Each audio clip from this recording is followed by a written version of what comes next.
জাহান্নাম, কিছু কিছু ব্যক্তি আছে তাদের জন্য জাহান্নাম হারাম। তো জাহান্নাম হারাম মানে সে কোথায় যাবে? জান্নাতে যাবে। আর এটার জন্য প্রচুর থেকে প্রচুর পরিমাণে নামাজ পড়তে হবে না, বেশি থেকে বেশি পরিমাণে জাকাত দিতে হবে না, হজ করতে হবে না।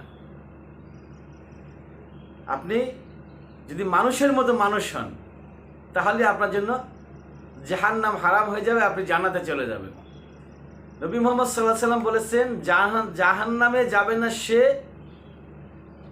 কোমল হৃদয়ে যার হৃদয়টা হচ্ছে কি কোমল, যার মেজাজ হচ্ছে নরম মেজাজের মানুষ, কোমল হৃদয়ের মানুষ, তারা জাহান্নামে যাবে না। এবং যারা মানুষের সঙ্গে মিশে চলতে পারে, যে আপনাকে মানুষ কটু কথা বলবে, আপনাকে মানুষ ডিস্টার্ব করবে, আপনার সাথে মানুষ খারাপ আচরণের চেষ্টা করবে, খারাপ ব্যবহারের চেষ্টা করবে, আপনি তাদের সাথে কোমল হৃদয়ে কথা বলুন, নরম সুরে কথা বলে তাদের মনটাকে জয় করে নেন, আপনার জন্য জাহান্নাম হারাম হয়ে যাবে। তো অনেকেই বলে যে ও লোকটা খারাপ, ওর সাথে কীভাবে ভালো ব্যবহার করি। জান্নাত কি এতই সহজ? জান্নাত, এমনও লোক আছে যারা আমরা ইতিহাস থেকে জানতে পারছি যে হাজার হাজার বছর তারা বেঁচে ছিল এবং হাজার বছরই তারা আল্লাহর ইবাদত করেছেন, তারপর ওই ইবাদতের মাধ্যমে তারা জান্নাত পায় নাই। জান্নাত পাইছে কিসের মাধ্যমে? আল্লাহ পাকের করুণার মাধ্যমে, আল্লাহ পাকের দয়ার মাধ্যমে তারা জান্নাতে যাবে। এরকমটা আমরা ইতিহাস থেকে জানতে পারি। তা জান্নাত হচ্ছে বিশাল জিনিস, কঠিন। সাফল্য কাকে বলে? আল্লাহ বলছেন, স্বয়ং আল্লাহ বলছেন সফলতা হচ্ছে সফল ওই ব্যক্তি যে নিজেকে জাহান্নামের আগুন থেকে বাঁচাইতে পারলো এবং জান্নাতে প্রবেশ করাতে পারলো, সে হচ্ছে সফল। তো সফলতাতে তো সহজে আসবে না, সেজন্য আপনার হৃদয়টাকে কোমল করতে হবে, আপনার মেজাজটাকে নরম করতে হবে, অন্যের সাথে মিশে চলার চেষ্টা করতে হবে এবং রাগ করা যাবে না। আল্লাহ নবীর কাছে এক সাহাবী আসলো যে আল্লাহ নবী আমাকে একটা নসিহত করুন। আল্লাহ নবী বলছে তুমি রাগ করো না।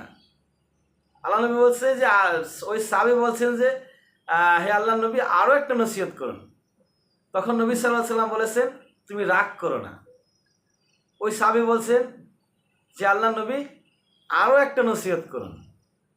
তখন আল্লাহ নবী মুহাম্মদ মুস্তাফা সাল্লাল্লাহু আলাইহি ওয়াসাল্লাম বলেছেন তুমি রাগ করো না, তোমাকে জান্নাতে পৌঁছে দেওয়ার জিম্মাদার আমি। অর্থাৎ আমাকে বাদ দিয়ে নবী সাল্লাল্লাহু আলাইহি ওয়াসাল্লাম জান্নাতে যাবেন না যদি আমি রাগ না করি।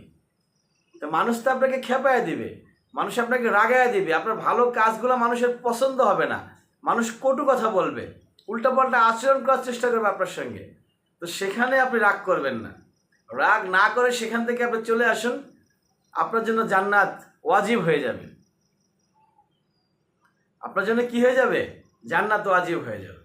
ঝগড়া লাগছে, আপনার সঙ্গে ঝগড়া লাগলো আরেকজনের, আপনি জানেন আপনার কোনো দোষ নাই, আপনি সম্পূর্ণ নির্দোষ, অন্যায়ভাবে রংভাবে আপনার সাথে আয়সা সে কেলেঙ্কার করতেছে, সে ঝগড়া করতেছে, ওখান থেকে আপনি ঝগড়া যাতে বৃদ্ধি না পায়, পরিবেশটা যেন ঠান্ডা হয়ে যায়, সেজন্য আপনি চলে আসুন। আপনি জানেন আপনি লিগেল, তারপরে আপনি ওখান থেকে চলে আসলেন।